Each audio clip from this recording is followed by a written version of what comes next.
everyone, in this video I'm going to walk you through how to clear cache on TikTok.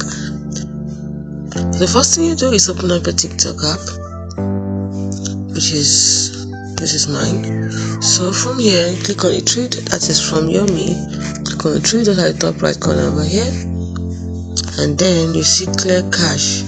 So simply tap on it and that's it. It's as simple as that.